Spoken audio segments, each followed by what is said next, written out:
Hello, my name is Greta Harrison. Welcome to Born Fabulous, where we speak with parents and accomplished individuals who just happen to have disabilities. You are about to hear episode 7, which is part 3 of a 4-part interview with Sandra McElwee. Sandra is the mother of Sean McElwee. Sean is a 25-year-old actor who is a cast member of A&E's Emmy-winning series Born This Way. Sean also owns Seanese, a t-shirt company, does extensive public speaking, and has a part-time job. Sean has Down syndrome. Sandra works in the medical sales field, is the author of 3 5-star rated books about Sean's journey, and is a revered mentor to many families behind her. That is how we met many years ago. Now please enjoy this clip of Love is a Potion. The lyrics were written by Melissa Riggio, who was the focus of episodes 1 through 4. The music and voice are by Rachel Fuller. Love holds deeply inside. Love does not tear apart. Love is a potion. Love is passion. Love never fails. Lost in motion.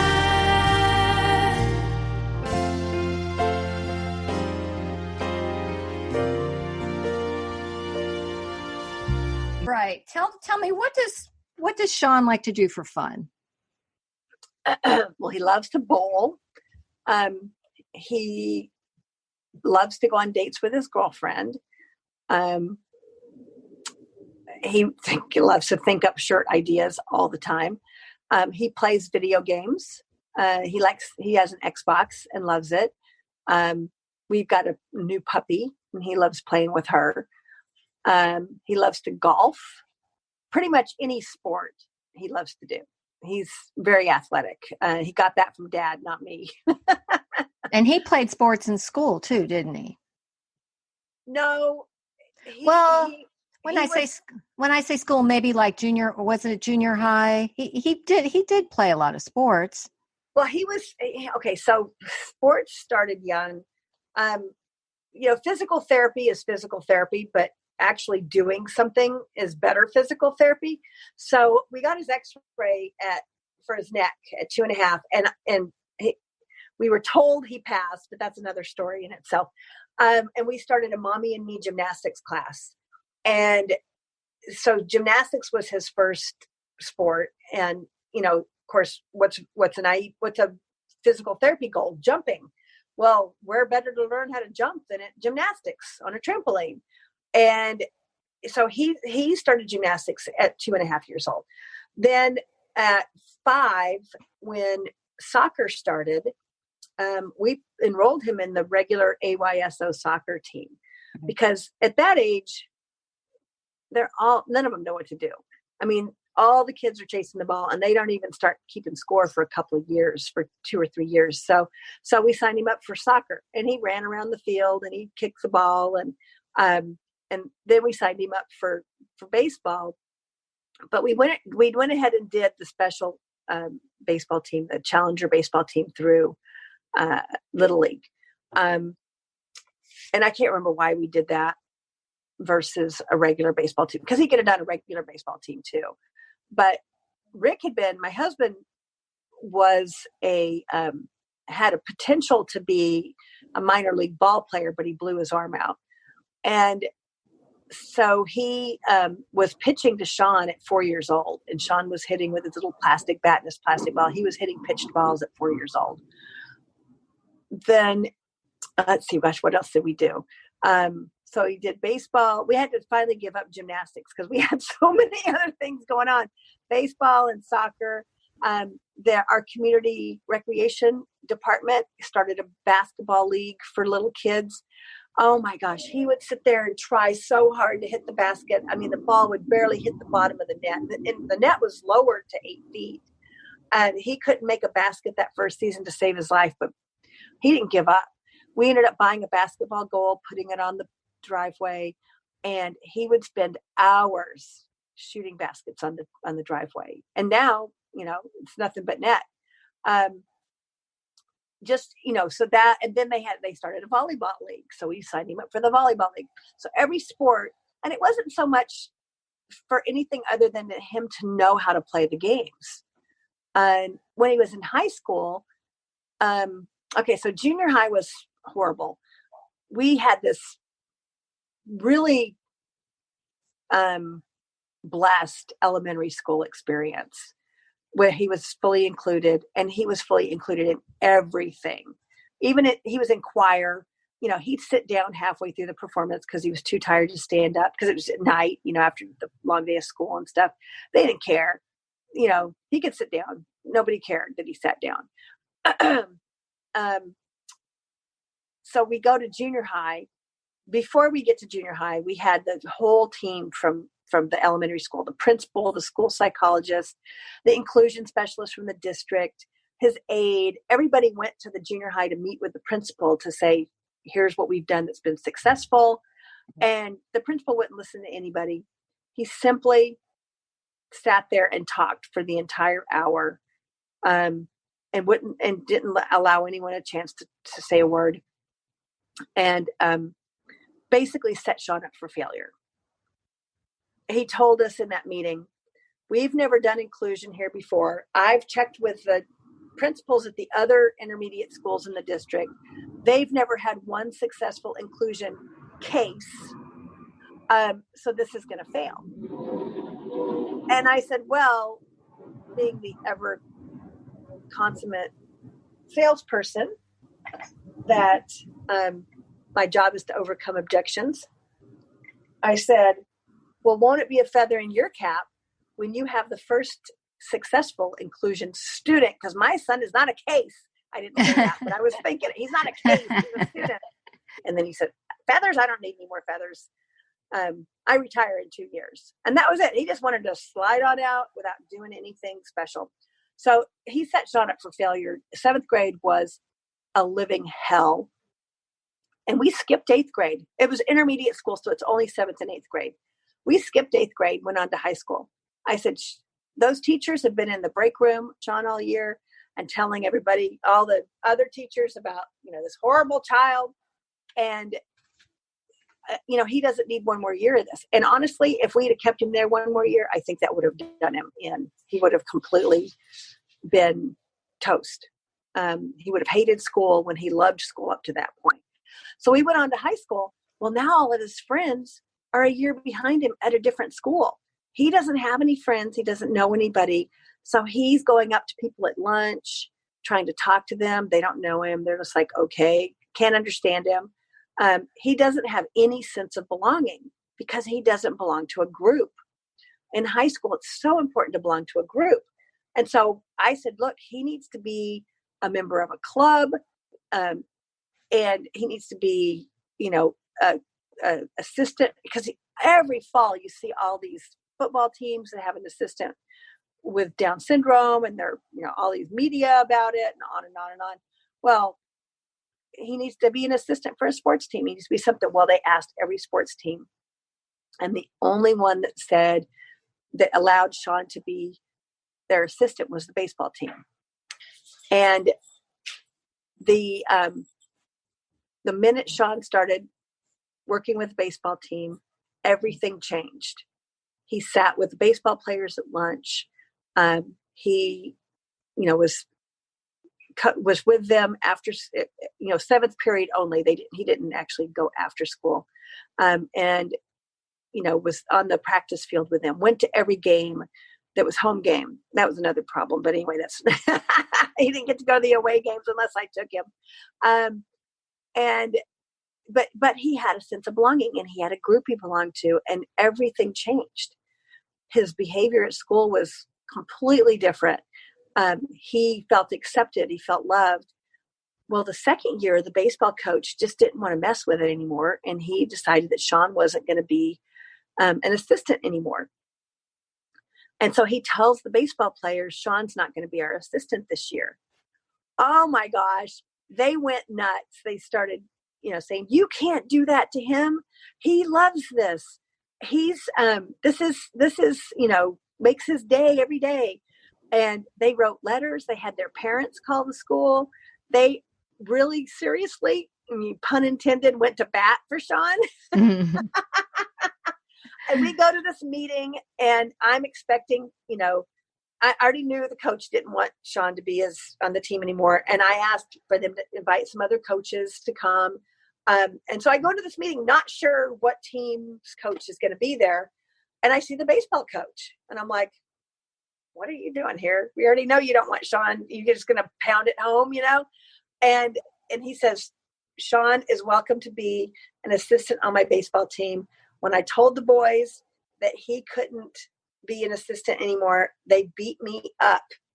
And he goes, they just beat me up. And so he is welcome to be a assistant on our team from now on. So it was like, okay. So he was an assistant for all 4 years. So his freshman year, his junior year, his sophomore year, his junior year, over the Christmas break, we get an email from the coach that his wife had just had a baby with Down syndrome. Wow. I mean, you can't make this stuff up, You cannot. So And those, I knew Sean wasn't going to have a problem being an assistant for the rest of the time he was in high school. and not only that, but that was such a clear example, just like the drama students who advocated for him. Yes. Again. Well, that was the takeaway over and over again. It is the students had so much more character than some of the teachers over the years, and stood up over and over because they had been in school with Sean all those years. You're exactly right. It reminds me of when my daughter started dance when she was 3, and she danced for, I think, 9 years. And I remember the first place that I took her, when it came time for the recital, they were very, very particular. I mean, the lady who ran it was an ex-beauty queen, and she was just so particular. And I remember thinking, I don't know if she's going to let my daughter be on the stage. I didn't know. And I remember talking to the other parents, because I didn't even have this feeling until the recital time came, because it was in a big auditorium. It was in a coliseum, really. It was in a huge place. And so I voiced my fear to the other parents, and they said, oh, Greta, don't worry. If they don't let your daughter on the stage, none of our daughters are going to be on the stage. I swear. They all said that. And of course, I worried about nothing. It was not an issue. I did move her just because I wanted a different focus of dance to a different studio, but I love the parents' attitudes. I really, really did. So, yeah, it's very cool how that works out, isn't it? Yes, absolutely. So what do you and Rick do for your sanity? I mean, just for your sanity, what do you have a hobby? Is there something that makes you happy? What do you do for your sanity? Oh, I don't know that I have any sanity. You do.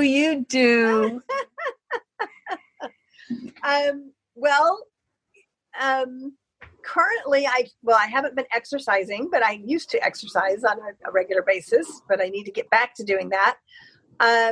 We like to take trips. Now we take Sean on a lot of trips, but we've taken a few trips without him, and we have, we like adventure trips. So we love to snorkel, and we live 30 minutes from the beach. So as often as possible, I go to the beach, and that's where my sanity is. I always, your sanity is the beach. Yeah, it really is. I always feel like every stress I have is just sucked into that ocean somehow. And it's kind of funny because we're on different sides of the country, but where I live, I'm not on the beach, but I'm maybe 20 minutes from the beach. So I live in an area where a lot of people feel the same way. Yeah. Just different oceans. Exactly. All right. Let's touch on the friends, because it seems to be a fairly common theme that it's harder to find real friends when they get older. And we're living in an age where everybody's glued to their phones, so there aren't as many interpersonal interactions as there were when maybe you and I were growing up. So when you combine that with a obvious disability that you can see, I always think there's a difference. I advocate for people with all kinds of disabilities, but when you have a disability that you can see versus one that's invisible, there's pluses and minuses to both. So if you could just talk about that, his evolution with friendships. Well, okay. So Sean, his typical friends in school were great. Because inclusion wasn't really the norm in our school district, he didn't have any classmates with Down syndrome in his classes. By the time he turned 15, our local Down syndrome association had teen and adult activities. And I would take him to these activities. And one of them was the red carpet ball, which you've seen on Born This Way. Typical friends come and go. And that happens for you and me too. We all have friends. I have a few friends that I've been friends with for over the years, for many, many years, but I have a lot of friends that I've been friends with for short periods of time. What's that poem?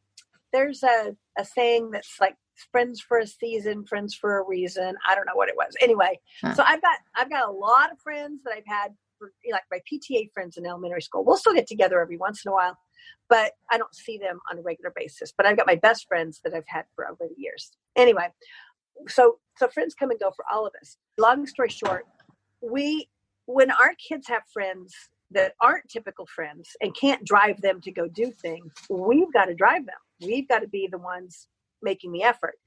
And at 15 years old, he had 2 or 3 friends that I would take and do things, but their parents never took Sean. There was no reciprocation. And of all of the people, Sean was the easiest of all of them, but they never took Sean anywhere. And I had a girlfriend who was experiencing the same thing. She would take her daughter and her friends places, but they wouldn't, but they would never take her daughter anywhere. So we're talking to each other, and summer's coming up, and we want to keep them busy and active and social. And we just went, I'm not doing every social activity this summer. And she said, I'm not either. I'm not sure what to do. So we invented a thing called Coul Club. And both of our kids were in the Challenger Little League, and we had the final game and the picnic coming up. And so we kind of threw together some rules and went and said, anybody whose kid is going into high school next year or is in high school, come over here. We want to tell you an idea we have. So we got about 10 or 15 parents there. And we said, okay, so here's an idea we have. What if we started a social club? And we didn't have a name for it yet. And we get so where one family plans an activity every weekend. So if there's 10 of us, then every 10 weeks, you plan an activity for everyone to do. And then not everybody has to go, and everybody pays for themselves. The person planning it doesn't pay for everyone, but it's just somebody, planning an activity. And so we ended up with 16 people. And so once every 16 weeks, you plan something. So somebody might do a dinner and a movie. Somebody might do bowling. We did the circus, took the kids to the circus. We had to have other parents help drive, but we did that. So just something for them to do. So every weekend there was an activity, and it made a huge difference in their social lives and their social skills. And this was a group of people with disabilities. That's been going on for 10 years. The kids named it Coul Club. And we changed it when they became adults to Laugh, Lively Adults, Fun Friends. But that's been going on for years. Typical friends are still pretty tough to come by. Most of the people, unfortunately, in Sean's life are paid to be there. He's got his support, his supported living staff. He's got his job coaches. Sean C., who you see on the show, is Sean's friend. They met from a church group that Sean was at.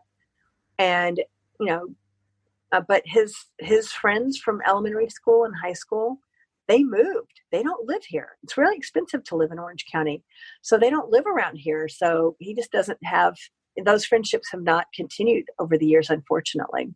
Now, Sean C., who you mentioned, he's the one who had a girlfriend that your Sean liked, correct? And they ended up getting married too. Yeah, that's what I thought. Okay. And Sean was the best man in their wedding. Yeah, that was a cute storyline when he got a crush on him, and Sean C. handled it very well. Yeah, I remember that. He's a really cool guy. And they're still good friends. And, Oh, yes. Yes. And Sean C has a baby now. And Sean just loves his baby. and they're friends from a youth group at church or from church? No, it's a Wednesday night church group for people with disabilities. And then other people go to the group as well. Typical Okay. people go as well. Okay. All right. Let's look at advice. I know you've never given anybody any advice ever, Sandra. And many times it's unsolicited. So. What was the best advice that you ever received?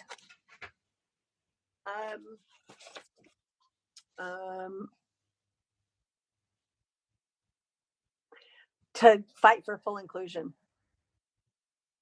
You received that advice. Yes, When you were- I was very lucky. There were 2 or 3 parents that were ahead of us on the journey that mentored me and basically filled me in on what full inclusion was, how to fight for it, and they were in our same school district. And those mentor parents meant everything to me, and still do. I mean, they're still ahead of us on the journey, so we see what they're going through and what their lives are doing. What's happening in their lives. I think it's very important to learn from those ahead of us, which is obviously why we're doing all these interviews. But yeah, and you have an excellent Down Syndrome Association in Orange County. Oh my goodness, We do.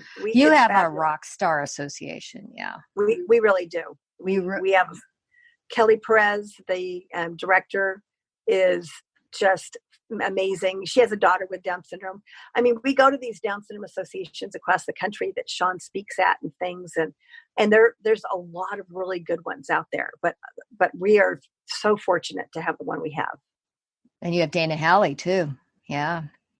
Yeah, she's got the Down Syndrome Foundation, and she really focuses on the education part, which is huge because that's helping the people behind us. So absolutely, for sure.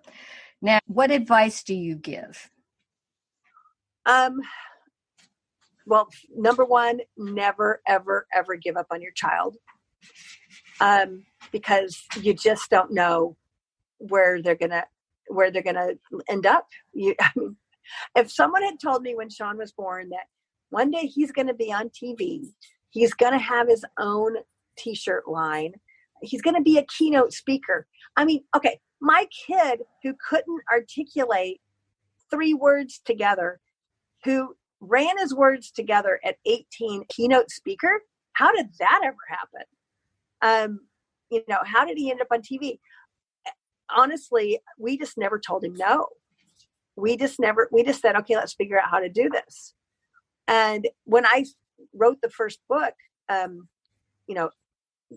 Who's the Slow Learner? A Chronicle of Inclusion and Exclusion, I started doing speeches. I started doing keynote speeches to parent groups and education, TASH conferences and things like that, and talked about Sean's life and how much he'd accomplished. Well, I always had it end with Sean talking about his life, and he had a few slides.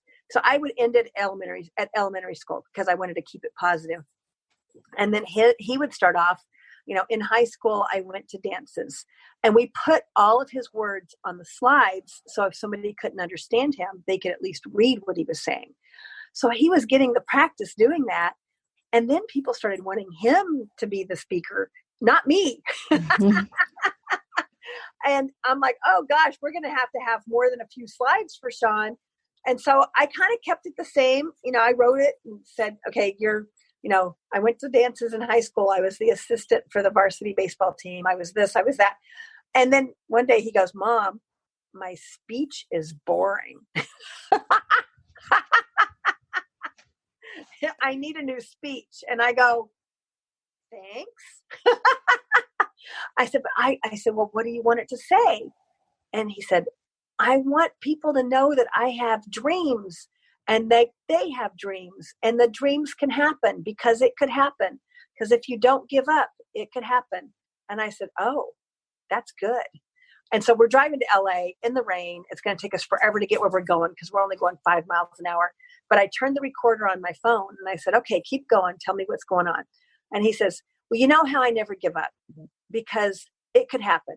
And when you don't give up, it could happen. I mean, he just keeps saying it could happen. I said, okay, it could happen has to be part of the speech for sure. And then he said, because that's what faith can do. And I said, so what dreams have happened? And he said, well, I wanted to be on TV and I didn't give up. And I kept taking classes at community college because high school wouldn't let me take classes. And and that's what faith can do because I didn't give up. And then he said, you know, I always wanted Sparky, what are you doing? She's dragging a rug down the hall. Mm-hmm. It's like a 2-year-old trying to get your attention, right? Stop. So he's just, he just kept going. And so I come up with this theme. It could happen. That's what faith can do. So I sit down and, write his speech. And he says, I wanted to meet celebrities. And I wanted to meet Meghan Trainor, but Stephen said I'd never meet Meghan Trainor, but I didn't give up. And I met Meghan Trainor. That's what faith can do. I mean, so it's like, okay, so we sit down together and we basically write the speech. And that was when his t-shirt company idea came up. And he said, now we need shirts and hats and bags. And